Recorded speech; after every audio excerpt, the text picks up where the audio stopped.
اللہ اکبر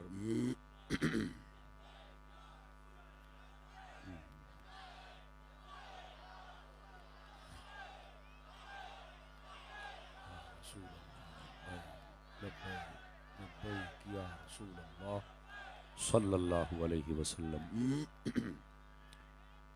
اللہ اکبر الحمد لک یا رب العالمین والصلاة والسلام علی خاتم الانبیاء والمرسلین اما بعد فاعوذ باللہ من الشیطان الرجیم بسم اللہ الرحمن الرحیم قال اللہ تبارک و تعالی فی القرآن المجید والبرہان الرشید وما ارسلناک الا رحمتا للعالمین صدق اللہ العظیم ان اللہ وملائکتہ یصلون علی النبی یا ایہا الذین آمنوا صلوا علیہ وسلموا تسلیما۔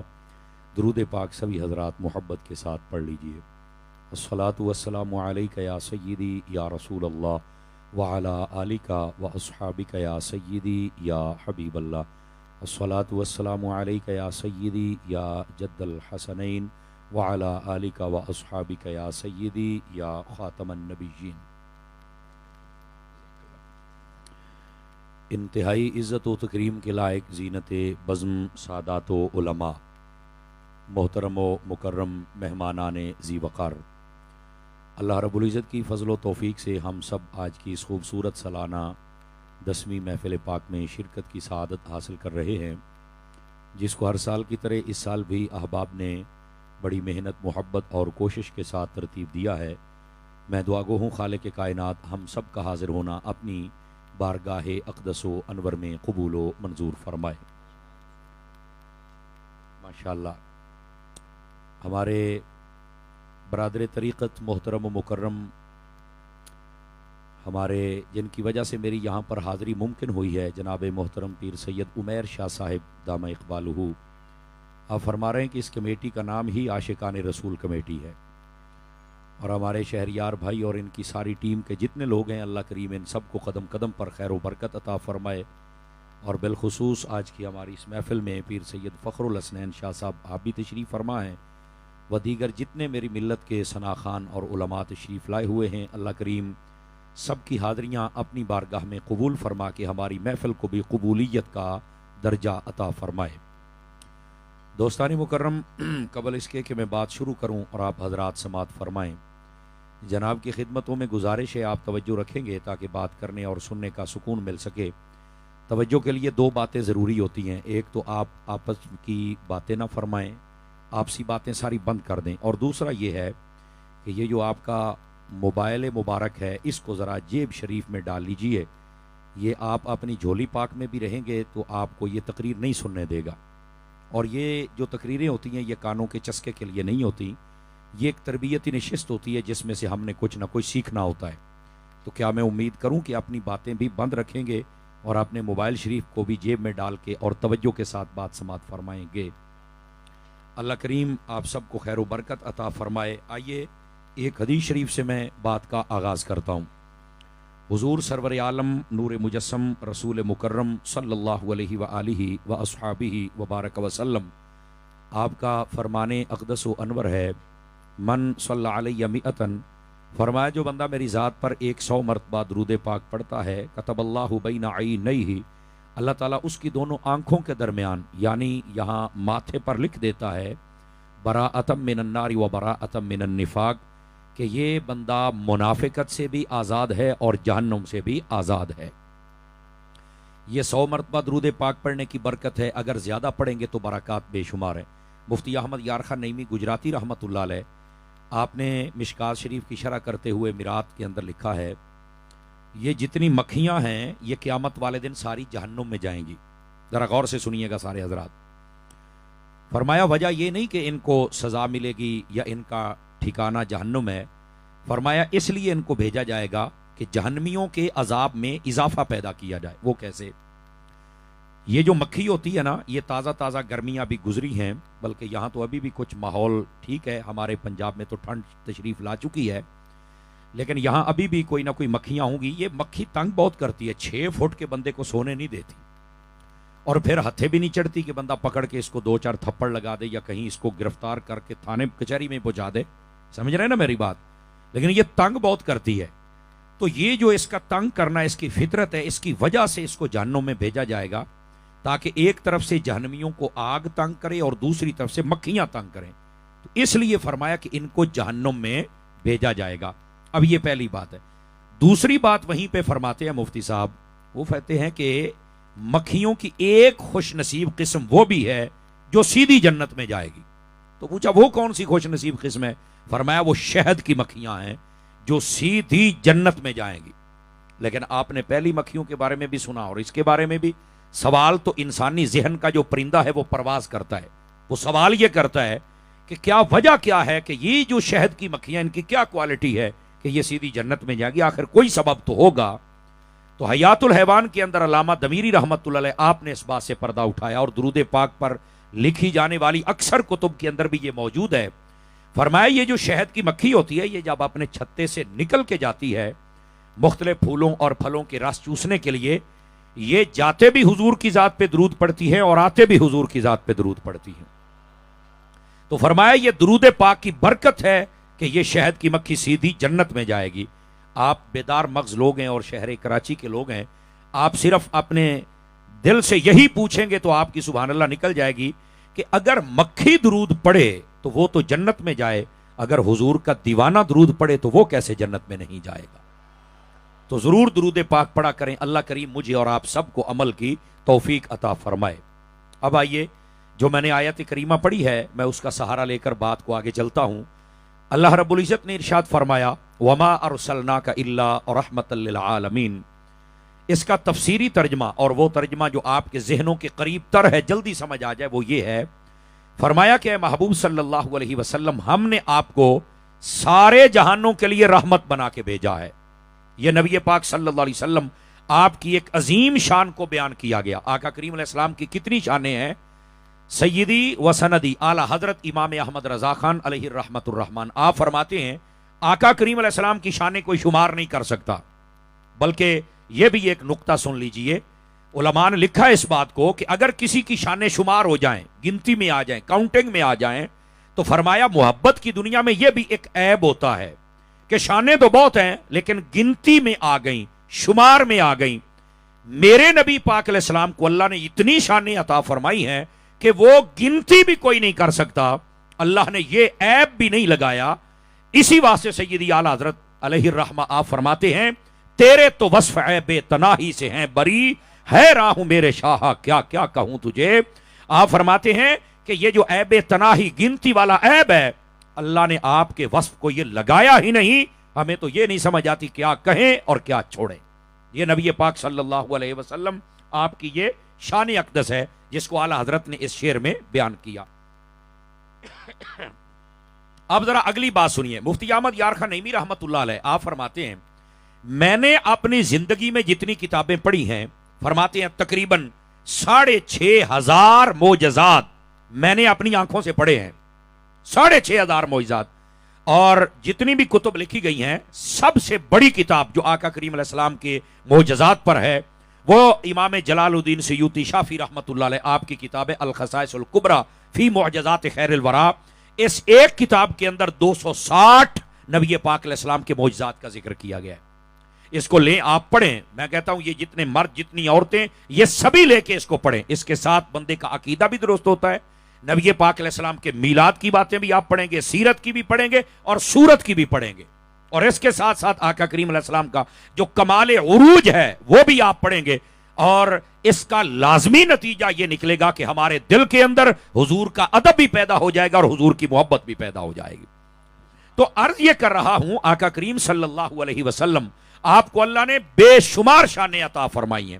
ان میں سے ایک شان رحمت للعالمین ہے آقا کریم علیہ السلام کی. لیکن یہ بات فائدے سے خالی نہ ہوگی اگر آپ حضرات توجہ فرمائیں گے. یہ بیٹے میرے بیٹھ سکتے ہیں, اور میرے عزیز بیٹھیے نیچے, یا اگر جانا ہے تو آپ تشریف لے جائیں.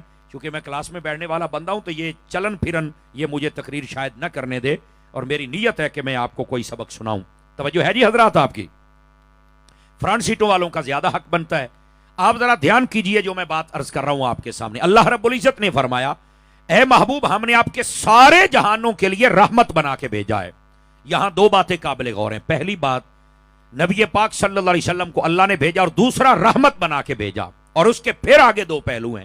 لیکن سنیے، یہاں پر آپ پڑھے لکھے حضرات بیٹھے ہیں، بیدار مغز لوگ ہیں، اور یہ کیمرے کی آنکھ جو ہے یہ اس بات کو ریکارڈ کر رہی ہے اور بڑی دور تک بات جاتی ہے. جب بھی میلاد شریف کا مہینہ آتا ہے لوگ سوالات کرتے ہیں، نبی پاک علیہ السلام کی آمد کا اتنا ذکر کرتے ہو، کیا یہ قرآن میں بھی ہے؟ میں یہ سمجھتا ہوں کہ اب یہ مسئلہ حل ہو جانا چاہیے. اب لوگوں کو جہالت کی چادر اتار دینی چاہیے. اب لوگوں کو ہدایت کا نور لے لینا چاہیے. اور وہ کیا ہے؟ اللہ نے فرمایا وما ارسلناک، اس کا ترجمہ ہے ہم نے آپ کو بھیج دیا ہے. اب دیکھیے، اللہ نے بھیج دیا اور ہمارے محبوب آ گئے. یہی تو آمد مصطفیٰ ہے. اور آمد مصطفیٰ کس چیز کا نام ہے؟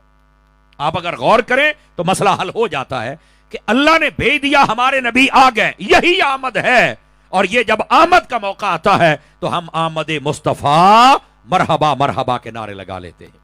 اب بات سمجھ آ رہی ہے؟ تو یہ مسئلہ تو قرآن. اچھا، اگلی بات بھی میں بتلاؤں آپ کو. مجھے وقت کا بالکل احساس ہے کہ اتنا زیادہ ہو گیا، لیکن آپ کا جوش بتائے گا کہ آپ حضور کی بات سن کے کتنا خوش ہوتے ہیں. یہ جو میں نے آیت پڑھی آقا کریم علیہ السلام کی آمد کے حوالے سے، اس قسم کی قرآن مجید میں 27 آیات کریمہ ہیں جن میں تیرے اور میرے نبی کی آمد کا ذکر ہے. فرنٹ سیٹوں والے بول سکتے ہیں، آپ تو ایسے جیسے آپ کو کسی نے بٹھایا امانت میں خیانت نہ ہو جائے. اگر پیچھے والے بول رہے ہیں تو آپ بھی بول سکتے ہیں. سبحان اللہ، کوئی مسئلہ ہی نہیں ہے. اور میں یہ بھی بتاؤں، سبحان اللہ کے بغیر بھی تقریر ہو جاتی ہے. یہ کوئی فرائض و واجبات میں سے نہیں ہے کہ مولوی صاحب تقریر کریں گے تو آپ نے کہنا ہی کہنا ہے ورنہ پتہ نہیں کیا گناہ ہو جائے گا. نہیں، ایسی بات نہیں ہے. ہاں، یہ ضرور ہے، آپ نہ بھی کہیں تقریر ہو جائے گی، لیکن جب آپ کہیں گے ثواب بھی ملتا رہے گا، ذوق بھی برقرار رہے گا. تو اس واسطے آپ نے اپنے جاگنے کا ثبوت دیتے رہنا ہے. اب جو میں نے بات بتلائی، کتنی آیات تو یہ بات ہے جس میں نبی پاک کی آمد کا ذکر ہے؟ 27 آیت کریمہ. کتنی جناب؟ اب 27 آیات تو یہ بات ہیں، اور لوگ کہتے ہیں نہیں ہمیں تو نظر ہی نہیں آیا. میں نے کہا بیٹے اینک لگوا، اور لگوانی بھی ہے نا تو امام محمد رضا کی دکان سے لگوا. اور اس کے لیے بہترین ڈاکٹر فیضان مدینہ میں حضرت عطار کی صورت میں تشریف فرما ہے. سمجھ آ رہی ہے آپ حضرات کو؟ آپ وہاں چل کے اینک لگوائیں تو آپ کو ہر چیز کلیئر نظر آئے گی. آپ کی آنکھوں میں بیٹا علمی موتیا اترا ہوا ہے، بلکہ جہالت کا موتیا ہے. وہ جب ہٹے گا تو انشاءاللہ آپ بالکل فٹ ہو جائیں گے اور آپ کو ہر چیز نظر آئے گی کہ کیا ہے اور کیسے ہے. تو یہ آیت کریمہ نبی پاک صلی اللہ علیہ وآلہ وسلم آپ کی آمد پر دلیل ہے. اور میں یہاں آمد کے حوالے سے اگر یہ مسئلہ نہ سمجھاؤں تو شاید مجھے لطف نہیں آئے گا. میں چاہتا ہوں کہ آپ کو بتلا کے جاؤں. دیکھیے، جب یہ تقاضا ہوتا ہے کہ قرآن سے دکھاؤ، اب نظر آ گیا. اب جنہوں نے ماننا ہے وہ تو سمجھ گئے کہ ہم نے ماننا ہے، لیکن آپ کو پتا ہے نا کئی ذرا ڈیڑھ ہوشیار بھی ہوتے ہیں، 2 جماعتیں زیادہ بھی تو پڑھی جاتے ہیں نا. تو وہ اگلا سوال، کیا یہ میلاد نبی پاک نے بھی کیا ہے؟ ارے اللہ کے بندے، کیا مسلم شریف میں یہ حدیث نہیں ہے کہ نبی پاک صلی اللہ علیہ وآلہ وسلم آپ ہر سوموار شریف کا روزہ رکھتے تھے؟ کیوں بھی یہ حدیث نہیں ہے؟ جی ہے. تو میں نے کہا کیا وجہ تھی رکھتے تھے؟ جی مجھے تو نہیں پتا. اللہ کے بندے، اگر تجھے پتا ہوتا تو سنی نہ ہوتا، میلادی نہ ہوتا. یہ نہیں پتا تبھی تو فسادی ہے، تبھی تو پھڈے کرتا ہے، تبھی تو تجھے مسئلے کا نہیں پتا. او میرے عزیز، نبی پاک علیہ السلام سے جب پوچھا گیا آپ ہر پیر شریف کا روزہ رکھتے ہیں تو اس کی وجہ کیا ہے، میرے نبی نے جو جواب دیا ذرا غور سے سنیے گا. 2 باتیں مینشن فرمائیں. فرما فیہ ولدت وفیہ انزل علیہ، فرمایا اسی دن مجھ پر وحی آئی. اور اگر آپ چاہیں تو میں اس کو آسان کروں تھوڑا سا تاکہ جلدی میں آپ کو سمجھ آ جائے. 2 بندے ابھی بھی موبائل شریف میں گھسے ہوئے ہیں اور نکل کے ہماری زیارت فرمائیے بھائی جان. ادھر دے. اب ظاہر سی بات ہے 2 بج گئے تو یہی زیارت والا پیکج ہی دے سکتا ہوں نا آپ کو.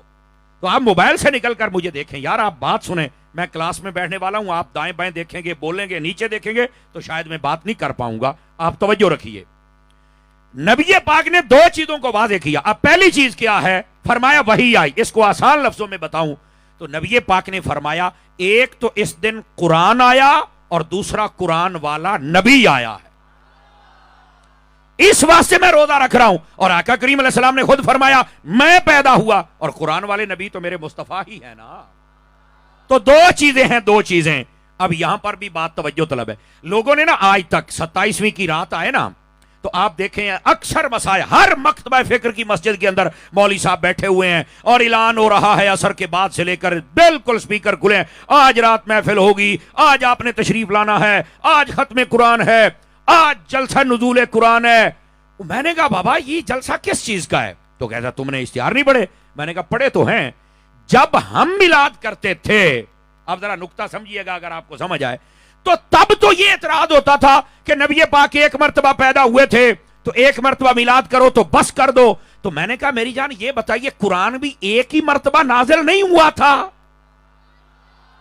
ذرا بتلائیے، کہاں ایک ہی مرتبہ؟ تو میں نے کہا اس کی محفل ہر سال کیوں ہو رہی ہے؟ ذرا یہ بھی پردہ ہٹائیے۔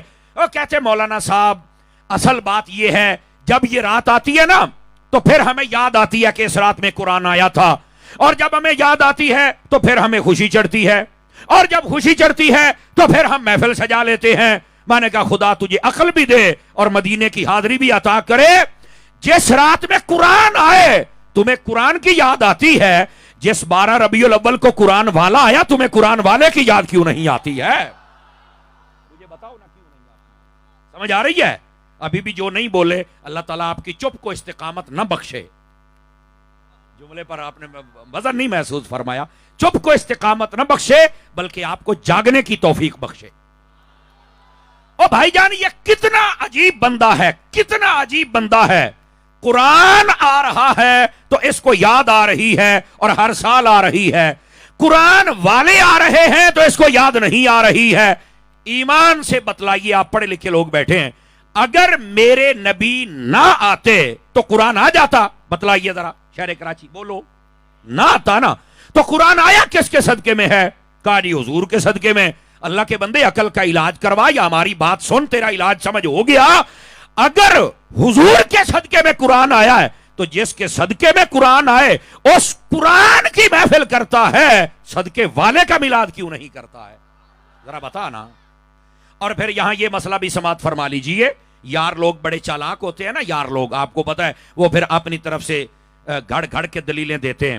نبی پاک علیہ السلام نے ٹھیک ہے روزہ رکھا ہے ہر سوار شریف کا، اپنی برتھ ڈے کو آپ نے سیلیبریٹ فرمایا ہے، منایا ہے، بالکل الفاظ بھی یہی ہیں، لیکن سنیو تم بھی ویسے ہی میلاد مناؤ جیسے نبی پاک نے منایا تھا۔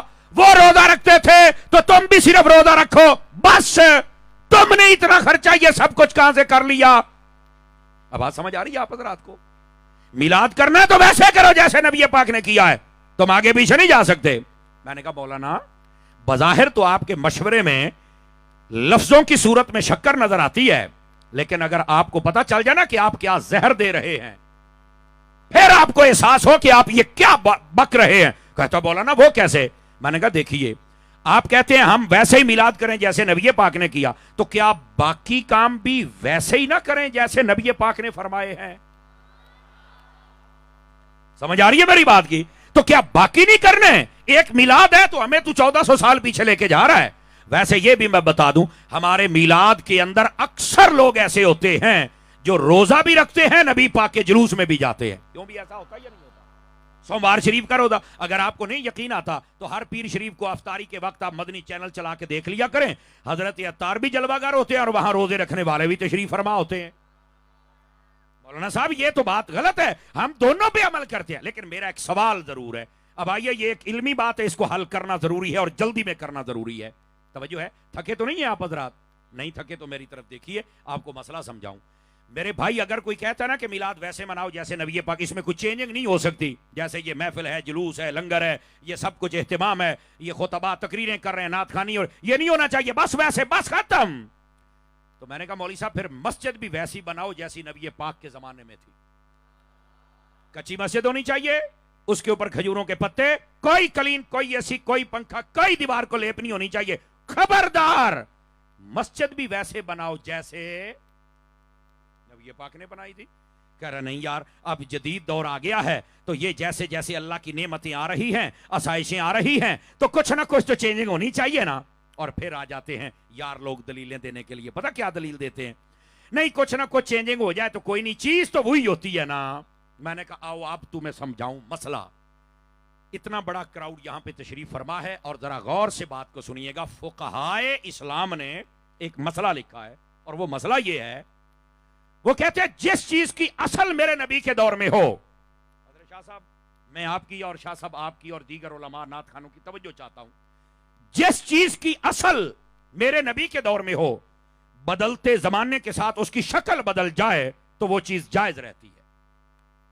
یہ فقہاء نے قانون لکھا ہے. اب آپ کہیں گے بات تو ٹھیک ہے, کوئی مثال؟ میں نے کہا ابھی سنیے. یہ دودھ نبی پاک علیہ السلام کے زمانہ اقدس میں تھا نا, لیکن اب اس کی شکل بدلی ہوئی ہے. وہ کیسے؟ چائے کی صورت میں. اب چائے کو حرام ہونا چاہیے, کہتے ہیں نہیں. کیوں؟ کہتا اصل تو ہے نا.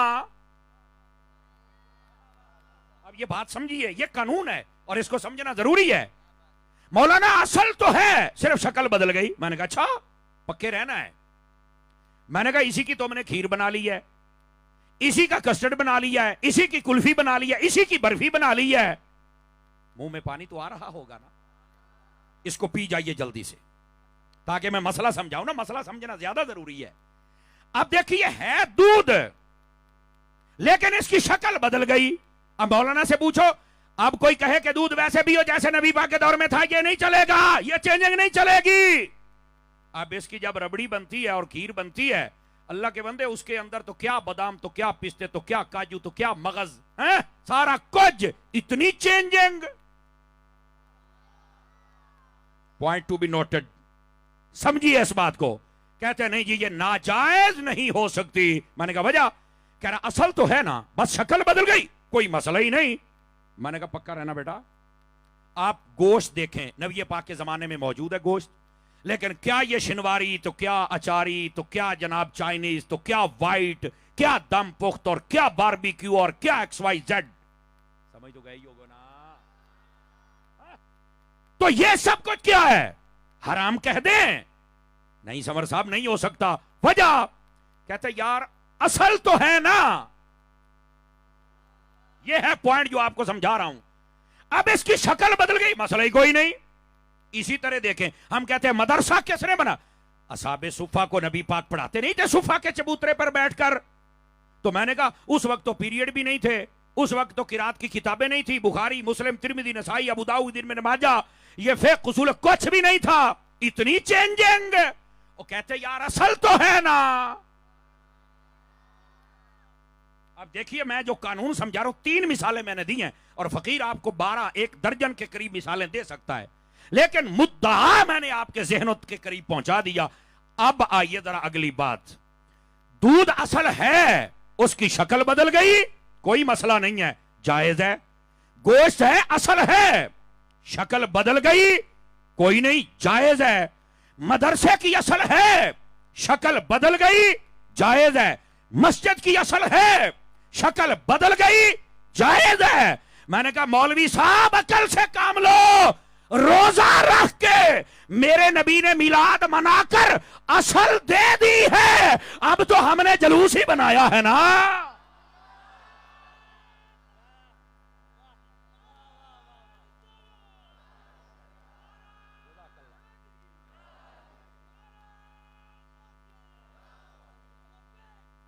اللہ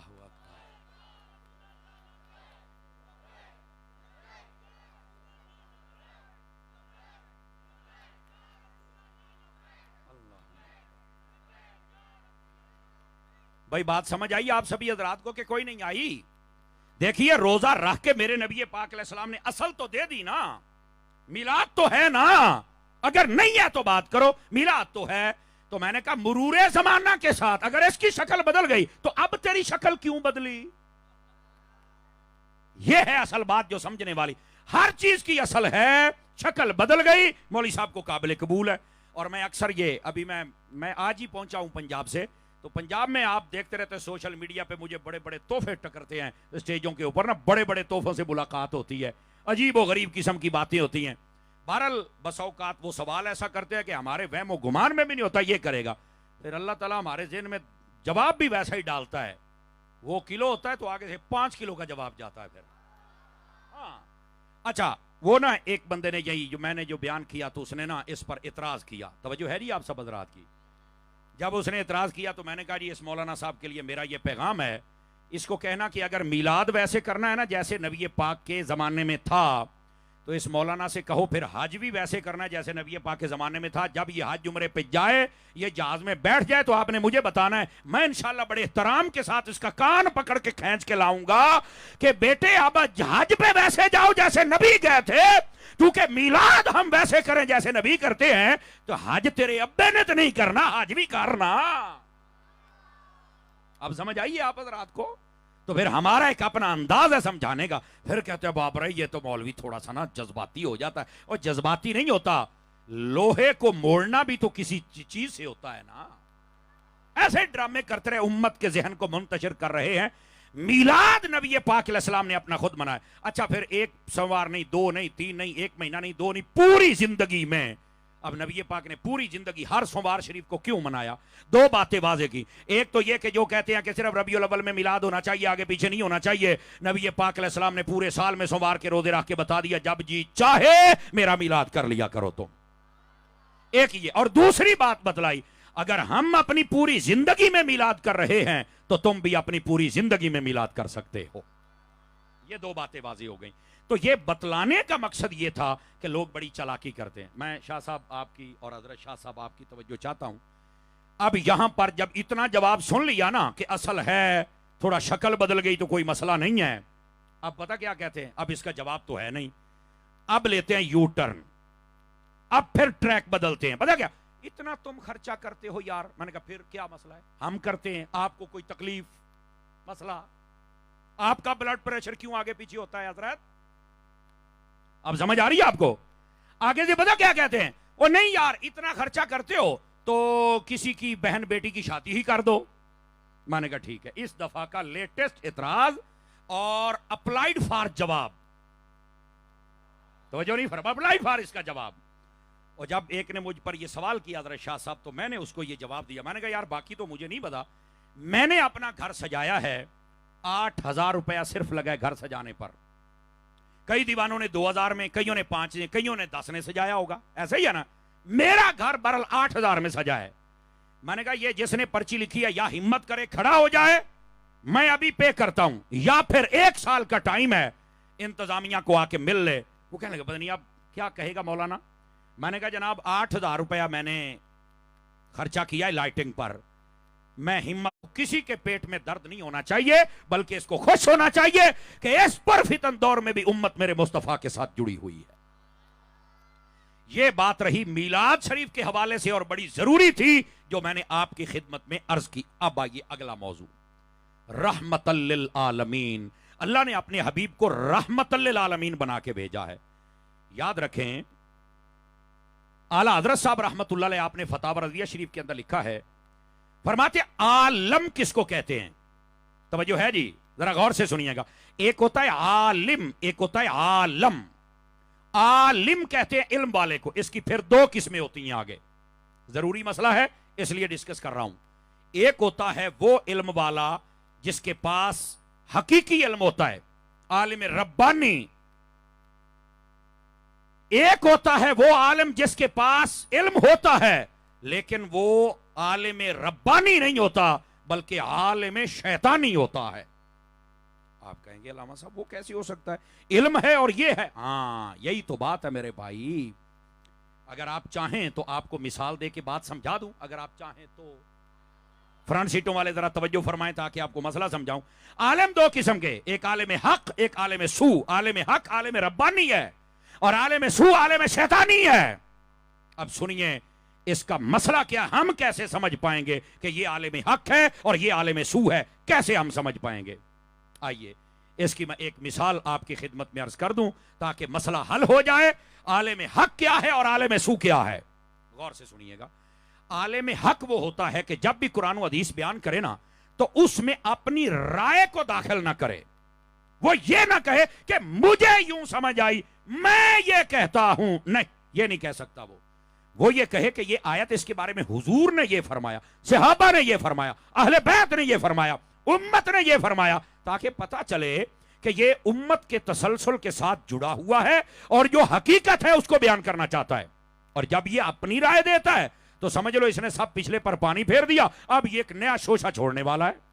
اب جب نئی چیز مارکیٹ میں آئے گی تو سارے بندے انتشار کا شکار ہو جائیں گے. تو یہ عالم سو ہوتا ہے، اس کی بات سننے کا فائدہ نہیں ہے جو اپنی رائے کو دخل دے، نمبر ایک۔ دوسری بات، جو عالم حق ہوتا ہے وہ جب بھی گفتگو کرتا ہے اس کی گفتگو میں ادب بھی ہوتا ہے، نبی پاک کا، صحابہ کا، اہل بیت کا، ولیوں کا۔ اس کی گفتگو میں پیار بھی ہوتا ہے، نبی پاک کا، صحابہ کا، اہل بیت کا، ولیوں کا۔ اور اس کی گفتگو میں دفاع بھی ہوتا ہے، نبی پاک کا، صحابہ کا، اہل بیت کا، ولیوں کا۔ بات سمجھ آ رہی ہے؟ کوئی نہیں آ رہی آپ کو؟ یہ پہچان بتا رہا ہوں عالم حق کی۔ وہ جب بھی گفتگو کرے گا تمہیں ادب بھی سکھائے گا، تمہیں پیار بھی سکھائے گا، اور تمہیں دفاع کرنا بھی سکھائے گا، یعنی تمہیں غیرت مند بنائے گا۔ سمجھ آ رہی ہے؟ اور اٹھنے والے فتنوں کے جوابات بھی دے گا، اور بغیر کسی خوف کے، کوئی پسند کرے نہ کرے، وہ کہتا ہے میں تیری پسند کو دیکھوں یا مصطفیٰ کی عزت کو دیکھوں۔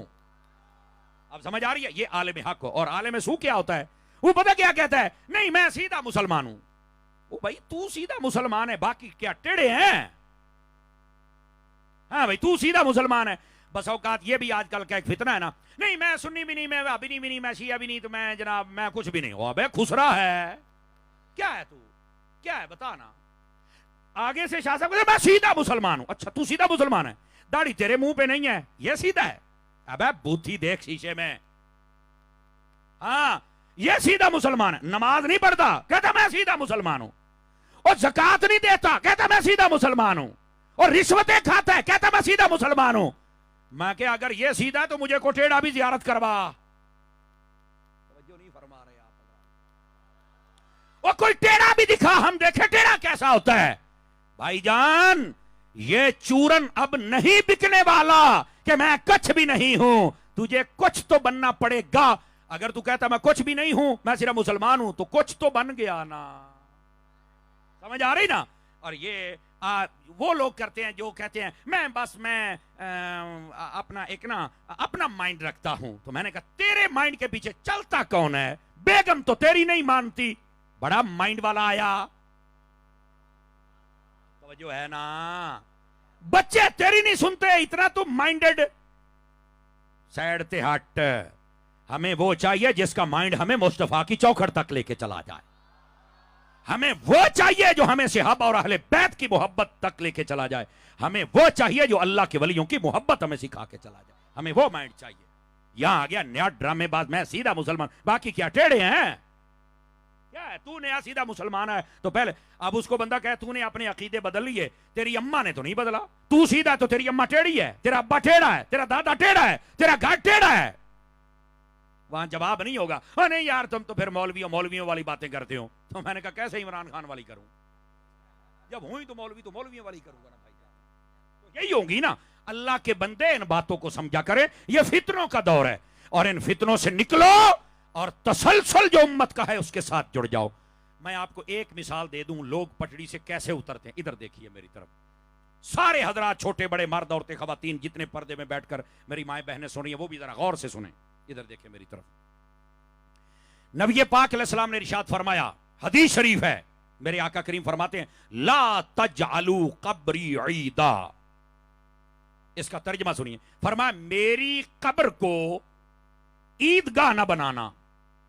یہ نبی پاک علیہ السلام کی حدیث ہے۔ اب جو لوگ پٹڑی سے اترے، کیسے اترے؟ جو عالم سو ہیں، جو عالم شیطانی ہیں، انہوں نے یہاں پر کیا کہا؟ انہوں نے کہا نبی پاک نے روکا ہے کہ میرے روزے پر تم نے راشن نہیں لگانا۔ اور میں نے کہا یہ مفہوم کیسے نکالا تم نے؟ کہتا ہے عید والے دن ہم راشن نہیں لگاتے، عید والے دن کپڑے نہیں پہن کے جاتے، عید والے دن سارے اکٹھے نہیں ہوتے۔ میں نے کہا بالکل۔ تو کہہ رہا نبی پاک فرماتے میری قبر کو عیدگاہ نہ بنانا، تو یہ مطلب ہے وہ کہتے ہیں اس لیے ہم مدینے جاتے ہی نہیں ہیں، مکے سے ہی آ جاتے ہیں۔ میں نے کہا جو مکے گیا اور مدینے نہ گیا، یوں سمجھیے اسے میرے آقا نے بلایا ہی نہیں ہے، یہ یاد رکھیے۔ لیکن دیکھو اب یہ اس کی سوچ، یہ فکر، یہ زاویہ۔ بیٹے موبائل سے نکلو یا نکالیا، ادھر دیکھ میری طرف، میں تقریر کر رہا ہوں۔ اب یہ بات، یہ ہے عالم شیطانی، جس نے کیا مفہوم نکالا؟ اس نے کہا جی نبی پاک نے فرمایا میری قبر کو عیدگاہ نہ بنانا، تو لہٰذا عید والے دن رش ہوتا ہے تو ہم روزے پہ راشن نہیں لگا سکتے۔ لو جی اے مفہوم نکلا ہے، اے پیاج تیرا دین، اے پیا دین۔ آپ کہیں گے اتاری صاحب پھر عالم حق کیا کہتے ہیں؟ اب سنیے، جب عالم حق کا سنو گے تو میرا یقین کہتا ہے آپ میں سے کوئی ایک بندہ بھی خاموش نہیں رہ پائے گا، اتنا لطف آئے گا آپ کو۔ اب میرے نبی پاک نے یہ نہیں فرمایا تھا کہ میری قبر کو عیدگاہ نہ بنانا اور کوئی بھی میرے روزے پہ نہ آئے اور راشن نہ ڈالنا. نہیں نہیں نہیں. اور میں نے کہا بے پگلے, اگر یہ مفہوم ہے تو پھر میرے نبی نے یہ کیوں فرمایا تھا من زار قبری وجبت لہو شفاعتی, جس نے میرے روزے کو دیکھا میری شفاعت اس پر واجب ہو جائے گی. یہ کیوں فرمایا تھا؟ کہتا ہے سمر صاحب یہ تو نہیں پتا. میں نے کہا پتا ہوتا تو سننی نہ ہوتا. او بھائی جان یہی تو اصل مسائل ہیں. اب یہ ہے حدیث پاک اور لوگ پٹڑیوں سے اتر گئے. اور میں چاہتا ہوں کہ آپ کو عالم حق کی بات سناؤں کہ عالم حق یہاں پر کیا مفہوم رکھتا ہے. اور 1400 سال سے امت نے جو تسلسل دیا ہے وہ میں آپ کی خدمت میں کہہ رہا ہوں. اگر آپ کی توجہ رہے تو سناؤں حضرات آپ کو کہ یہاں پر اصل مفہوم کیا ہے, اور سن کر ذرا لطف آ جانا چاہیے. میرے عزیز وہ مفہوم یہ ہے جس کو 1400 سال سے امت نے بیان کیا ہے. وہ فرماتے ہیں جناب اس کا معنی یہ ہے, اب غور کرنا, اب میں آپ کو چیک کر رہا ہوں کہ آپ کتنا جاگ رہے ہیں. فرمایا اس کا معنی یہ ہے, نبی پاک نے فرمایا میری قبر کو عیدگاہ نہ بنانا. مطلب فرمایا عیدگاہ میں صرف 2 مرتبہ تم جاتے ہو اور پورے سال میں عیدگاہ اکیلی پڑی رہتی ہے. فرمایا ایسے نہ کرنا کہ میری قبر پر صرف 2 مرتبہ آنا اور اس کے بعد سارا سال اکیلی رہے. فرمایا جب جی چاہے میرے روزے پر آ جانا, مجھے سلام بھی کہتے رہنا, میرا جواب بھی لیتے رہنا.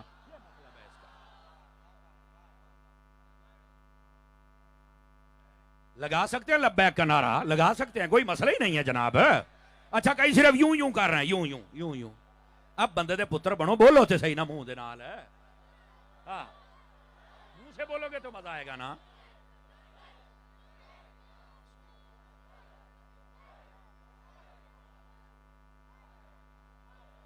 حضرات توجہ ہے بھائی, آپ مجھے بتلائیں کہ یہ حدیث آپ کو سمجھ آئی کہ نہیں آئی. ہاتھ کھڑا کر کے بتائیں سارے حضرات. او میرے عزیز اصل یہ مسئلہ ہے. اب دیکھو حدیث ایک ہے, مفہوم 2 ہیں. ایک کہتا ہے عیدگاہ کی طرح راشن نہیں ڈالنا, اور دوسرا کہتا ہے بھائی اس کا مطلب یہ نہیں ہے, اور یہ 1400 سال سے امت نے بیان کیا ہے. نبی پاک نے فرمایا یہ نہ ہو کہ میری قبر کو چھوڑ کے چلے جانا, اور میری قبر بھی تمہارے لیے فائدہ مند ہے, میرا روزہ بھی تمہارے لیے فائدہ مند ہے. فرمایا جب جی چاہے میرے روزہ اقدس پہ تشریف لے کے آ جانا. اس کا یہ مطلب, یوں بندے پٹڑیوں سے اترتے. تو یہ ہوتا ہے عالم, اور اس کی 2 قسمیں میں نے اور مثال دے کے آپ کو واضح فرمایا. جاگیں تو یہ بھی بتاؤں عالم کس کو کہتے ہیں. سیدی و سندی اعلی حضرت امام احمد رضا خان علیہ رحمت الرحمن, آپ نے فتاوی رضیہ شریف میں لکھا, جب آپ سے پوچھا گیا عالم کس کو کہتے ہیں, 2 جملوں میں بات ختم فرمائی. فرمایا ما سوی اللہ, ہر چیز کو عالم کہا جاتا ہے. اب یہ تھوڑا مشکل امر ہے, مشکل بات ہے, تو اس کو کیسے سمجھائیں آپ کی خدمت میں. فرمایا اللہ کے علاوہ جو کچھ ہے وہ عالم میں آتا ہے, اور عالم ایک مستقل دنیا کو کہتے ہیں, مستقل جہاں کو کہتے ہیں. اور عالم ایک نہیں, 18,000 عالمین ہیں. علماء نے لکھا کتنے ہزار ہیں, سارے بولیے اپنی زبان سے کتنے ہیں, 18,000. 18,000 جہانوں کے لیے میرے مصطفیٰ رحمت بن کے تشریف لائے. اور یہاں پر اگلی بات بھی سننے والی ہے. سر سیدی اعلی حضرت صاحب رحمت اللہ علیہ فرماتے ہیں ما سوی اللہ عالم ہے, اور عالم ایک جہاں کو کہتے ہیں. اور یہ کیسے ہے, جیسے ایک عالم دنیا ہے, ایک عالم قبر ہے, ایک عالم حشر ہے, ایک عالم جنت ہے, ایک عالم دوزخ ہے, ایک عالم لاہوت ہے, ایک عالم ناسوت ہے, ایک عالم جبروت ہے, ایک عالم ناسوت ہے. یہ سارے عالم ہیں مختلف. فرمایا یہ جتنے عالم ہیں ان سب کے لیے رحمت میرے مصطفیٰ بن کے آئے ہیں. جزاک اللہ, اللہ آپ کو خیر و برکت دے. گرامی قدر حضرات, بات سمجھ آئی آپ کو کہ کوئی نہیں آئی؟ اچھا اگر آپ یہ بھی سمجھ گئے ہیں تو اب آپ آگے چلیے تاکہ میں بات مزید کھولوں. نبی پاک صلی اللہ علیہ وسلم اللہ کے علاوہ ہر چیز کے لیے رحمت ہیں. نبیوں کے لیے بھی رحمت ہیں, فرشتوں کے لیے بھی رحمت ہیں, سارے جہان کے انسانوں کے لیے بھی, چرند پرند کے لیے بھی, ہر چیز کے لیے میرے مصطفیٰ رحمت بن کے آئے ہیں, ہر چیز کے لیے. اب آپ کہیں گے نبیوں کے لیے کیسے رحمت ہیں؟ 2 وجہ سے. جلدی میں بتاتا ہوں تاکہ اگلا مضمون بھی آپ کو عرض کر ہی دوں. پہلا مضمون, فرمایا میرے نبی جب آئے نا تو رحمت نبیوں کو پتہ کیسے ملی؟ میرے نبی نے آ کر پہلے نبیوں کی تصدیق فرما دی کہ وہ سچے نبی ہیں، اور یہ سٹیٹس قرآن مجید میں میرے نبی کا بیان ہے، مصدق لما معکم، فرمایا یہ جو ہمارے نبی ہیں یہ پہلے نبیوں کی تصدیق فرمانے والے ہیں۔ یہ جو آپ نے تصدیق فرمائی ہے یہ تصدیق ہی میرے نبی کی رحمت ہے جو پہلے نبیوں کو مل گئی۔ میرے نبی نے ایسی تصدیق فرمائی، اب میرے نبی کا کوئی امتی پہلے کسی نبی کا انکار کرتا، اور پتہ ہے ہمارے نبی نے کیسا مقام دیا ہے اور کیسا شان بیان کیا پہلے نبیوں کا، سنیے ذرا۔ فرمایا جس طرح کوئی میری توہین نہیں کر سکتا اسی طرح پہلے نبیوں کی بھی توہین کوئی کر سکتا، اور یہ ہماری شریعت کا مسئلہ ہے۔ جس طرح ہمارے نبی کی توہین کفر ہے ویسے ہی پہلے نبیوں کی توہین بھی، آواز کمزوروں والی ہے، پہلے نبیوں کی توہین بھی کفر ہے، نہیں کر سکتے۔ اگر یہ عالمی دنیا کو سمجھ آ جائے کہ مسلمانوں کا دین اتنا پیارا ہے کہ یہ کسی نبی کی توہین نہیں کرتے، اتنے امن پسند اور ادب پسند ہیں، اگر یہ مسئلہ سمجھ آ جائے تو سارے کا سارا یہ تماشا دنیا میں جو لگا ہوا ہے یہ ختم ہو جائے۔ آئے دن کبھی نبی کی جانب منسوب کر کے خاک شائع کرتے ہیں، کبھی قرآن جلاتے ہیں، کبھی اب تو ایک آگ لگی ہوئی ہے فلسطین کے اندر، وہ آپ سب دیکھ رہے ہیں۔ گرامی قدر حضرات، یہ ساری غلط باتیں، اور کر کون رہا ہے؟ وہ جو اسلام والوں کو دہشت گرد کہتے ہو، ظالمو، او بھیڑیو، او خدا تمہیں برباد کرے، اسلام امن کا درس دیتا ہے، یہ آگ نہ جلاؤ۔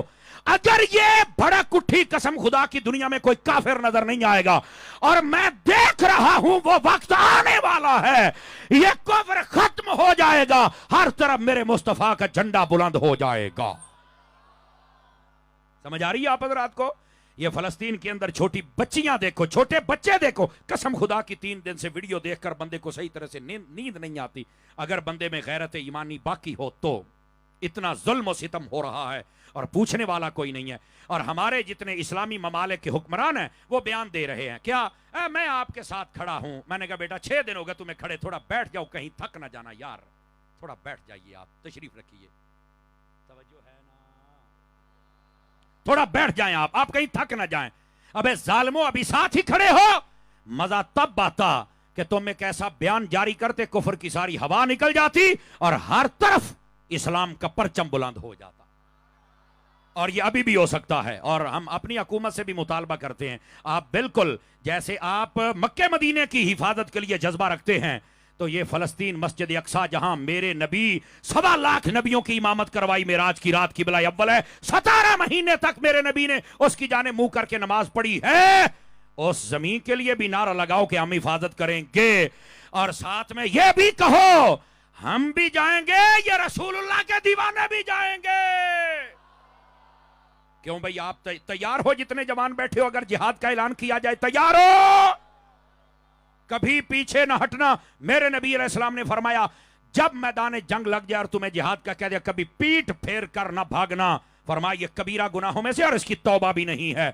جو اس میدان میں کھڑا ہو جاتا ہے اللہ پہلی تو بات ہے فتح عطا کر دیتا ہے، اور اگر بظاہر بندہ شہید بھی ہو جائے تو اللہ تعالیٰ شہید ہونے والے کو مرنے کے بعد بھی مرنے دیتا نہیں، شہید کے لیے بھی حکم ہے کہ وہ زندہ ہے۔ تو میرے عزیز، اس واسطے ہم سب کو یہ جذبہ جہاد بھی اپنے دل میں رکھنا ہوگا، اور بالکل کسی کو پریشان ہونے کی ضرورت نہیں ہے۔ جس دن یہ اعلان ہو جائے گا پوری دنیا دیکھے گی رسول اللہ کے غلام کیسے چل کے قبلہ اول کی حفاظت کرتے ہیں۔ سمجھ آ رہی ہے آپ حضرات کو؟ عزیزان گرامی قدر، یہ شہیدوں کا جو خون ہے وہ رنگ لانے والا ہے، میری بات لکھ لو، سمجھ آ رہی ہے؟ رنگ لانے والا ہے، لیکن یہ آگ نہ بھڑکاؤ، اچھی بات ہے۔ اور بس اوقات یہ بھی ہوتا ہے کئی ایسے مایوس مفکر، کئی ایسے یتیم العلم یزید الفکر خبیث النسل والاصل والعقل، وہ پتہ کیا کہتے ہیں؟ ہم کیسے جہاد کریں گے؟ اسرائیل کے پاس تو طاقت ہی بڑی ہے، ان کے پاس تو اسلحہ ہی بڑا ہے، تو ہم چل کے وہاں کیا کریں گے؟ جیسے وہ جہلم کا جاہل ہے، بک بک کرتا ہے۔ اب میں نے کہا ادھر آ، تجھے بھی پھکی نہیں پھکا دوں، تجھے بھی بتاؤں، قسم خدا کی جب اسلام کی بات آتی ہے تو اس وقت بات طاقت کی نہیں ہوتی، بات رب کی حمایت کی ہوتی ہے، کہ اللہ کی حمایت کس کے ساتھ ہے۔ اور ایک ہوتا ہے کہ سامنے کوئی مقابلے میں آ جائے اور اس کے پاس ویسا اسلحہ نہیں ہے، میں ثابت کرتا ہوں سامنے مقابلے والا بھی کوئی نہیں, اللہ پھر بھی دشمن کو برباد کرتا ہے. جی اتاری صاحب وہ کیسے؟ میں نے کہا اٹھا ہسٹری علم ترا کیف فعل ربک باصحاب الفیل, پڑھ قرآن. وہ جو کعبہ گرانے کے لیے ابرہہ نامی بادشاہ آیا تھا, وہ ہاتھیوں کا لشکر لے کے آیا تھا, اس کے سامنے تو لڑنے والا بندہ ہی کوئی نہیں تھا, اس کو تو مزاحمت کرنے والا بندہ ہی کوئی نہیں تھا, اور اس کو اپنے کر و فر, اپنے کبر, اپنی رعونت, اپنی بدماشی, اپنی کمینگی, اپنی حرام زدگی پر بڑا ناز تھا کہ آج میں ہاتھیوں کا لشکر لے کے آیا ہوں, میں اتنا طاقتور ہوں, میں ان کو مٹا کے رکھ دوں گا. اللہ نے ابابیل بھیجے جنہوں نے سارے لشکر کو برباد کر کے رکھ دیا. اور میں نے کہا جیلم کے جاہل, تو یہ کہتا ہے کہ تلواروں والے بندوق والے کا مقابلہ کیسے کریں گے؟ اور میں نے کہا تلوار نہ بھی ہو, جیتنا پھر بھی رب کے ماننے والوں نے ہی ہے. جس کا یقین ہے ذرا ہاتھ اٹھا کے سبحان اللہ فرمائے. جس کا یقین ہے, یہ ہو ہی نہیں سکتا اللہ رب العزت کا نام لینے والا نکلے اور سامنے والے کا کوئی بم کام کر جائے. تیری سوچ ہے پتر, تیری سوچ ہے, تو ان کا ایجنٹ ہے. اور کہتا ہے 1000 خالد بن ولید بھی آ جائیں, تو کہتا ہے آگے سے ایک یہودی نوجوان کلین شیپ آ جائے. اتنی تعریف کر رہا ہے جیسے کوئی رشتہ دیا ہوا ہوتا ہے نا, اتنی تعریف کر رہا ہے یہودیوں کی. میں نے کہا یہودیوں کی گندی نسل تو بھی سن لے اور تیرے باپ یہودی بھی سن لے. یہ تو کہتا ہے 1000 خالد بن ولید. میرے جملے پر آپ کو جوش آنا چاہیے. میں نے کہا 1000 خالد بن ولید نہیں, صرف ایک, اور وہ بھی بغیر تلوار کے آ جائے, دنیا کا نقشہ بدل کے رکھ دے گا. مصطفیٰ کا سیاہ دنیا کا نقشہ بدل کے رکھ دے گا. یہ سارا تماشا ہے, اور ایسے کمینے لوگ جو کمروں میں بیٹھ کر یہ پھیلا رہے ہیں کہ شاید ہم جائیں گے تو مارے جائیں گے. اب میں نے کہا یہ کافرانہ سوچ ہے, یہ مسلمانوں والی سوچ نہیں ہے. تیرے جیسے بڑے بڑے جاہل آئے اور وہ سارے ختم ہو گئے.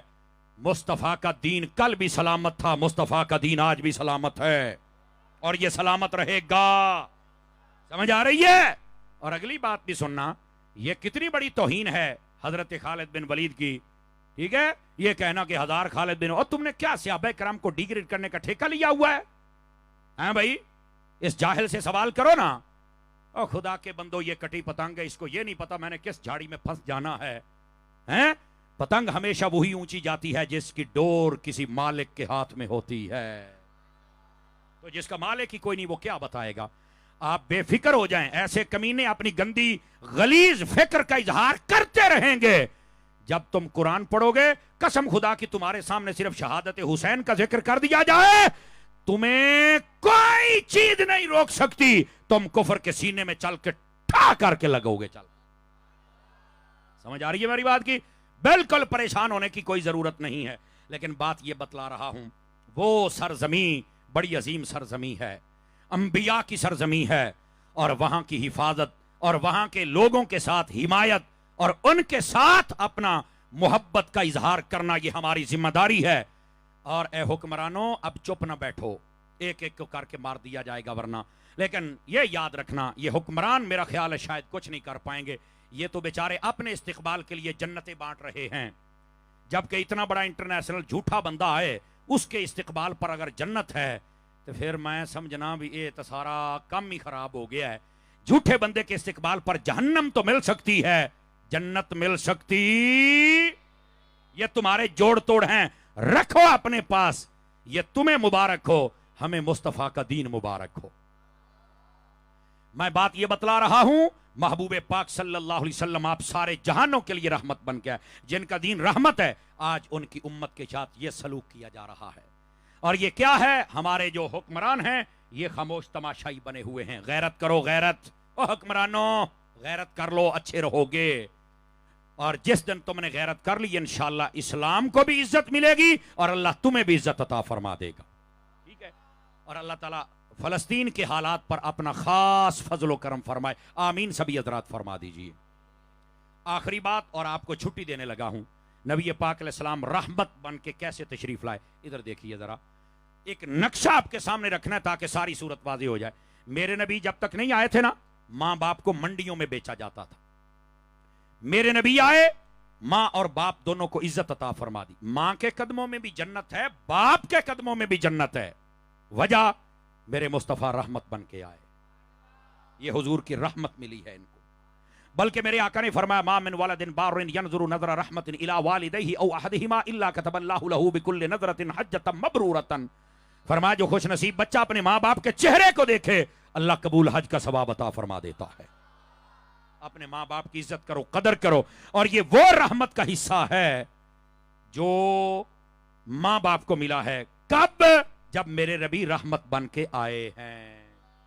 یہ پہلی بات. دوسری بات, یہ آج ہمارے گھروں کی زینت, ہمارے گھروں کی رونق, ہمارے گھروں کا حسن. بیٹیاں جب تک میرے نبی نہیں آئے تھے یہ زندہ دفن کر دی جاتی تھیں. یہ بیٹیاں غور سے سماعت کریں. میرے نبی آئے, ان کو رحمت قرار دیا. بلکہ یہاں تک کہا شادی کے بعد جس عورت کو اللہ تعالیٰ اولاد کی صورت میں پہلی بیٹی عطا کر دے, فرمایا وہ عورت برکت والی عورت ہوتی ہے. شادی کے بعد جس عورت کو اللہ پہلی بیٹی دے وہ عورت برکت والی عورت ہوتی ہے. اور یہاں پر بیٹا پیدا ہو تو لڈو بانٹتے ہیں, بیٹی پیدا ہو جائے نا تو ان کے جو چہرے شریف ہیں ان کا جغرافیہ ہی بدل جاتا ہے. حیا کرنا چاہیے. لاہور میں ایک ڈاکٹر ہے میرے دوست, مجھے کہنے لگے سمر صاحب ایک بات بتلاؤں. میں نے کہا ضرور. کہتے ہیں اس قوم کا حال یہ ہو چکا ہے, بیٹا پیدا ہو جائے نا تو ہمیں ضروری ہدایات ہوتی ہیں کچھ ابتدائی ٹریٹمنٹ کی. تو کہہ رہے جب وہ ہم کر رہے تو ہمارا یہ گریبان پکڑنے تک آ جاتے ہیں. جلدی بیٹا دو, ہم نے اس کے کان میں اذان دینی ہے, دادی انتظار کر رہی ہے, پھپھو بیٹھی ہے, فلانی بیٹھی ہے. بیٹا پیدا ہوا ہے, اور جب بیٹی پیدا ہو جائے تو دادی صاحبہ نظر ہی نہیں آتی کہاں تشریف لے گئی ہیں, پھپھو جان نظر ہی نہیں آتی. اب بیٹھے ہو, جاگ کے بیٹھو, میں کیا کہہ رہا ہوں. اور میں نے کہا ڈاکٹر صاحب آپ کیا بات کر رہے ہیں؟ کہہ رہے سمر صاحب کبھی آئیں تو پھر آپ کو بتائیں اس قوم کا حال کیا ہو چکا ہے. کہہ رہے ہمیں ڈھونڈنا پڑتا ہے, وہ فارم کے ذریعے ہم بار بار اناؤنسمنٹ کرتے ہیں کون ہے یار یہ اپنی بچی کو سنبھالے. بچہ ہو تو ان کی اذانیں نہیں ختم ہوتی, ان کی گھٹیاں ہی نہیں ختم ہوتی, ان کے چوچلے ہی نہیں ختم ہوتے. اور جب بیٹی پیدا ہو جائے تو یہ کئی جاہل ایسے ہیں جو اس کو جناب دیکھنے کے لیے بھی نہیں آتے, ان کے چہرے کے جغرافیے بدل جاتے ہیں. جبکہ یہ بیٹیاں وہ ہیں. میرے نبی پاک نے پتا کیا فرمایا تھا, ادھر دیکھنا, فرمایا بیٹیوں کی قدر کرنا. کیوں؟ فرمایا تمہارا نبی بھی بیٹیوں والا ہے. میرے نبی کی 4 بیٹیاں تھیں, آپ فرماتے ہیں تمہارا نبی بھی بیٹیوں والا ہے. یہ میرے نبی فرما رہے ہیں. اور آج بلکہ اس سے بڑھ کے بات بتاؤں, میں نے بیٹوں کے بارے میں نہیں پڑھا, لائیو چل رہا ہے, پوری دنیا کے لوگ سنتے ہیں, علماء بھی ہوتے ہیں. اگر یہ کسی نے پڑھا ہو تو میری اصلاح کر دے, میں نے نہیں پڑھا. بیٹوں کے بارے میں نے یہ شان نہیں پڑھی, بیٹیوں کے بارے میں پڑھی ہے. فرمایا جس کو اللہ 1 بیٹی دے, 2 دے, 3 دے, 4 دے, جتنی بھی دے, فرمایا ان بیٹیوں کی تربیت کر کے شادی کر دے. حضور نے یوں 2 انگلیاں اٹھائیں اور یوں ملائیں. فرمایا جنت میں میرے کندھے سے کندھا یوں ملا کے کھڑا ہوگا, بیچ میں سے کوئی بندہ گزر ہی نہیں سکتا ہے. کون ہے؟ بیٹیوں کی قدر کرنے والا شخص. یہ میرے مصطفیٰ کی رحمت ہے جو بیٹیوں کو ملی ہے. اپنی بیٹیوں سے بھی محبت کیا کرو. جان کی امان پاؤں تو یہاں بیٹیوں کو بھی ایک ادب کے ساتھ پیغام دے سکتا ہوں, جان کی امان پاؤں تو, اور وہ یہ ہے میں اپنی بہن بیٹیوں سے بھی گزارش کروں گا, آپ نے بھی کبھی کوئی ایسا قدم نہیں اٹھانا کہ آپ کا باپ شرمندہ ہو یا آپ کا بھائی شرمندہ ہو. کبھی ایسی حرکت نہ کرنا. میں نے پردے میں کہا ہے, جو کہنا میں اس سے زیادہ کہہ نہیں سکتا, اور مجھے امید ہے کہ یہ سمجھ چکی ہوں گی. ہر کام کرنا ہے سنت کے سہارے کے ساتھ کرنا ہے. اپنے ماں باپ کو اتنا تنگ نہ کرنا کہ یہ دوبارہ سوچنے لگ جائیں کہ ان کو دفن ہی ہونا چاہیے تھا. آج یہ جو موم بتی آنٹیاں ہیں نا, یہ جو میرا جسم میری مرضی والیاں, یہ جو بدکار عورتیں, ان کے پیچھے نہ چلنا. اگر چلنا ہے تو سیدہ خاتون جنت کے پیچھے چلنا, ان کی کنیز بننا. قسم خدا کی تمہاری دنیا بھی بہتر ہو جائے گی, تمہاری آخرت بھی بہتر ہو جائے گی. توجہ ہے بھی صاحب رات کی؟ اب یہ جو میں بات سمجھا رہا ہوں ذرا اس بات کو غور کے ساتھ سنیے گا. اگر آپ تھک گئے ہیں تو میں بس کر سکتا ہوں, اور اگر نہیں تھکے تو میں اور سبق سنا سکتا ہوں آپ حضرات کو. بس میرا جو ٹائم ہے اس میں سے میرا خیال ہے 6 منٹ باقی ہیں, اور میرے خیال حافظ صاحب بھی آ گئے. بات ٹھیک ہے, حافظ صاحب بھی تشریف لا رہے ہیں, اور چلو اس 6 میں سے بھی کچھ لیس کر دیتے ہیں حافظ صاحب کے لیے. کیا یاد رکھیں گے, حافظ صاحب بھی ہیں. سبحان اللہ تو فرما دینا یار آپ. ٹھیک ہے, اب ذرا آپ آئیے جو میں بات کہہ رہا ہوں. میرے نبی پاک صلی اللہ علیہ وسلم آپ نے جب جلوہ گری فرمائی, بیویوں کو کوئی نہیں پوچھتا تھا. میرے آقا کریم آئے, آپ نے بیویوں کو بھی مقام و رتبہ عطا کر دیا, بلکہ یہاں تک فرمایا میں حسن اخلاق کے اعتبار سے بھی بہتر ہوں اور اپنی بیویوں کے ساتھ حسن اخلاق کے اعتبار سے بھی تم سب سے بہتر ہوں. انشاءاللہ. ویلکم. وعلیکم السلام ورحمۃ اللہ وبرکاتہ. گرامی قدر حضرات, یہ رحمت للعالمین, یہ آقا علیہ السلام کی رحمت ہے جو مل رہی ہے, اور یہی نقطہ آپ کو سمجھا رہا ہوں. میرے نبی آئے, رحمت ماں باپ کو مل گئی. میرے آقا کریم آئے, رحمت بیٹیوں کو مل گئی. میرے آقا رحمت بیویوں کو مل گئی. اور توجہ فرمائیں گے حضرات, آپ تو میں ایک بات سمجھا دوں آپ حضرات کو. ادھر دیکھیے, اس وقت کے اندر بیویوں کو معاشرے کا ایک کم تر قسم کا فرد سمجھا جاتا تھا. نبی پاک صلی اللہ علیہ وسلم نے اس رسم کو پتہ کیسے توڑا تھا؟ غور فرمائیں گے حضرات, آپ سارے فرمائیں گے. اللہ اکبر. میرے آقا کریم صلی اللہ علیہ وسلم آپ نے حضرت اما عائشہ صدیقہ کو بلایا. عائشہ جی آقا. یہ آقا کی وہ بیوی ہے جن کے بارے میں میرے نبی نے خود فرمایا عائشہ کے بارے میں مجھے تکلیف نہ دینا. کیوں؟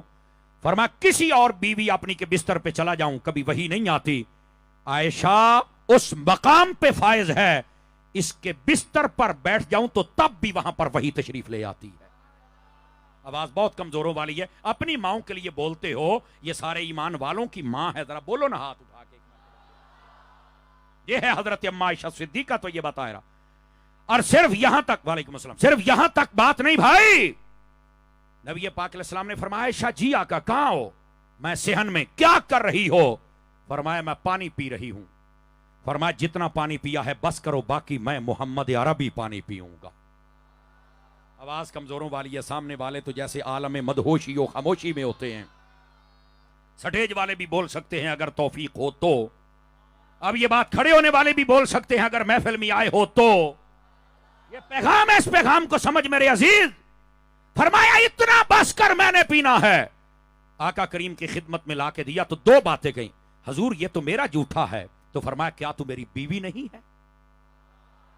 کیا عزت عطا فرمائی میرے نبی نے. اور دوسری بات, حضرت ام المومنین اما عائشہ صدیقہ کہنے لگی حضور اس معاشرے میں تو اپنی بیوی کا جھوٹا پیتا ہی کوئی نہیں ہے. اب یہ جملے کا وزن آپ نے خود محسوس کرنا ہے. فرمایا یہی گندی رسم تو آج محمد عربی توڑنے لگا ہے. آج اس رسم کو ہم نے توڑ دیا ہے. ہو سکتا ہے اس مجمع میں بھی میرا خیال ہے 2 درجن تو نکل ہی آئیں گے. میرا ایک اندازہ ہے, رف سا اندازہ لگا رہا ہوں, 2 درجن نکل آئیں گے. آج بھی اپنی بیوی کا جھوٹا پانی نہیں پیتے. اس کے برتن کے اندر سے لقمہ لگا کے کھاتے نہیں ہیں. وہ روٹی کو ہاتھ لگا دے تو اس کو کھاتے نہیں. مجھے نہیں چاہیے.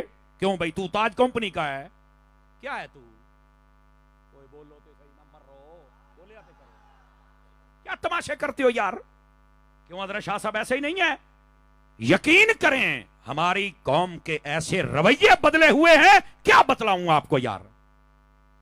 اپنی جب بیٹیاں جوان ہوتے ہیں نا تو پھر آ جاتے ہیں حضرت دعا کرنا اللہ تعالیٰ کوئی اچھے بندے دے دے. میں نے کہا جنہوں نے آپ کو دی تھی وہ بھی چاہتے تھے کہ اچھا ہی ہو. آپ نے تو ساری زندگی کے اندر جو گل کھلائے ہیں وہ سارے معاشرے میں ضرب المثل بنے ہوئے ہیں. توجہ ہے نا جی آپ سب حضرات کی؟ نہیں, ایسا رویہ نہیں رکھنا چاہیے. نبی پاک صلی اللہ علیہ وسلم نے بیویوں کو بھی عزت عطا فرمائی ہے, بلکہ یہاں تک کبھی کبھار نبی پاک علیہ السلام خود لقمہ کھلا دیا کرتے تھے. لیکن ہمارے یہاں نا ایک بات اور اگر آپ اجازت دیں تو جلدی میں اس کی وضاحت کر دوں آپ کے سامنے. ہمارے یہاں جو اس کا اظہار کرنا ہوتا ہے نا, اس کا کرائٹیریا ہے, اس کا ایک دائرہ ہے, اس کے اندر آپ رہ سکتے ہیں. بچوں کے سامنے بھی آپ اس بات کا اظہار نہیں کر سکتے, ان پر غلط اثر جائے گا. تنہائی میں ہوں تو آپ سب کچھ کر سکتے ہیں. لیکن اب یہاں پر جو آزاد خیال ہوتے ہیں وہ ناگن چرنگی میں کھڑے ہو کے برگر ایک کھا رہے, ادھر میں کہتا ہوں ادھر تم کھاؤ, ادھر میں کہتا ہوں ادھر تم کھاؤ. مر رہے گھر چل کے کر رہو, مر رہے ایسے بے نو تھے کھوانڈے ہیں پنجابی. ناگن چرنگی ابھی گزر کے آیا ہوں تو مجھے نام یاد ہے. وہ بولو تے صحیح نا, مجھے کیا پتا ناگن چرنگی کیا, مجھے کیا پتا یہ ٹیشن کیا تھا. میں تو گزر کے آیا ہوں. تو شاہ صاحب نے کہا ناگن پہ ہو؟ میں نے کہا نہیں جی میں گاڑی پہ ہوں. تو پھر انہوں نے کہا نہیں یہ سٹاپ ہے. میں نے کہا اچھا. ساتھ والے کہا ہاں ناگن ہی. میں کہا چل میں ناگن تے ہی ہوں پھر جا. کوئی بولو تے صحیح نا یار. تو بہرحال وہ مجھے یاد تھا تو میں نے کہا مثال دے دوں. او اللہ کے بندے گھر میں اور ایک دائرہ ہے جہاں پر اپنی ان محبتوں کا اظہار کرنا ہے, تو چوک جی کھلوتا ہے. سمجھ آ رہی ہے؟ تو یہ طریقہ غلط ہے. نبی پاک علیہ السلام نے اس گندی رسم کو توڑ دیا اور بیویوں کو مقام اور رتبہ عطا کر دیا. اور صرف یہاں تک بات نہیں عزیز محترم, مزدوروں کو کوئی نہیں پوچھتا تھا. فرمایا پسینہ سوکھنے سے پہلے مزدوری دے دینا مزدوروں کو. خدا کی قسم یہ بات سن کے آپ حیران ہو جائیں گے. پہلی امتیں جب گناہ کرتی تھی ان کے ماتھے پر لکھا جاتا تھا, ان کے دروازوں پر لکھا جاتا, ان کے چہرے بگڑ جاتے تھے. کونوں قرادتن خاسئین, باندر سور اور خنزیر بنا دیا جاتا تھا. میرے نبی آئے, ایسی رحمت کاملہ شاملہ عطا فرمائی, گناہوں پر بھی پردے پڑ گئے, چہروں پر بھی نہیں لکھا جاتا, اور ہمارے شہر اور چہرے اور ہر چیز سلامت ہو گئی. یہ ہے وما ارسلناک الا رحمتا للعالمین. اے محبوب ہم نے آپ کو سارے جہاں کے لیے رحمت بنا کے بھیجا ہے. جس کو میرے محبوب کی رحمت کا احساس ہونا سب کو چاہیے, اس کو چاہیے کہ حضور کی آمد کو سیلیبریٹ بھی کیا کرے اور میرے نبی کی ذات پہ درود پاک بھی پڑھا کرے اور میرے آقا کریم علیہ السلام سے کامل و اکمل محبت کرے, حضور کی ہر نسبت سے محبت کرے, اور نمازوں کی پابندی اور والدین کا احترام, تلاوت کرام, اور ساتھ ہی ساتھ اپنے جو مال و دولت ہے اس کو بھی اللہ کی راہ میں اللہ کی رضا کے لیے خیرات کیا کریں. اللہ تعالی ہم سب کا حامی و ناصر ہو. مدنی چینل دیکھیں گے؟ ضرور دیکھا کریں مدنی چینل. بچوں کے لیے بھی ہے, اپنے بچوں کو دارالمدینہ میں داخل کروائیں. ابتدا بیس ہی ان کی اچھی ہو جائے گی. دارالمدینہ کے بعد جامعۃ المدینہ ہے, مدارس المدینہ ہے, دعوت اسلامی انٹرنیشنل سطح پہ کام کر رہی ہے, اور مدینہ آپ لوگ چونکہ کراچی ہے تو یہ میرے مرشد کا شہر ہے, یہاں سے آپ نے بہت محبتیں دی ہیں. کیا میں امید کروں کہ مزید محبت دعوت اسلامی سے فرمائیں گے؟ آپ اگر اسلامی بہنوں کے مدارس ہو تو اسلامی بہنیں وہاں چل کے دین حاصل کریں. ان کو بھی پتا ہونا چاہیے شریعت کے مسائل کیا ہوتے ہیں اور ہمارے لیے کیا کیا لازمی مسائل ہیں. اللہ کریم ہم سب کا حامی و ناصر ہو. آمین بجاہ حبیبک الکریم صلی اللہ علیہ وآلہ وسلم.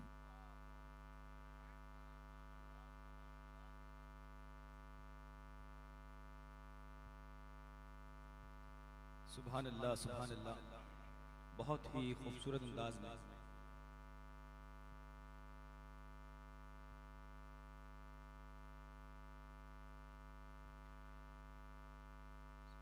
سبحان اللہ, سبحان اللہ. بہت ہی خوبصورت انداز میں حضرت علامہ مولانا مفتی سمر عباس قادری اتاری المدنی دامت برکاتہ العالیہ اپنے علمی اور روحانی بیان سے ہمارے دلوں کو منور فرما رہے تھے. بیٹھ جائیں تمام دوست. قبلہ جرنیل سنخا خطیب سنخا الحاج حافظ محمد طاہر قادری, الحاج حافظ احسن قادری ہماری آج کی اس بابرکت محفل میں تشریف لا چکے ہیں. قبلہ جرنیل سنخا خطیب سنخا الحاج حافظ محمد طاہر قادری, الحاج حافظ احسن قادری کو مائک دینے لگا ہوں. وہ یاد ہے نا ہم نے کیا سیٹنگ کی تھی؟ یاد ہے سیٹنگ سب کو؟ حافظ صاحب یہ کچھ کہنا چاہ رہے ہیں. جی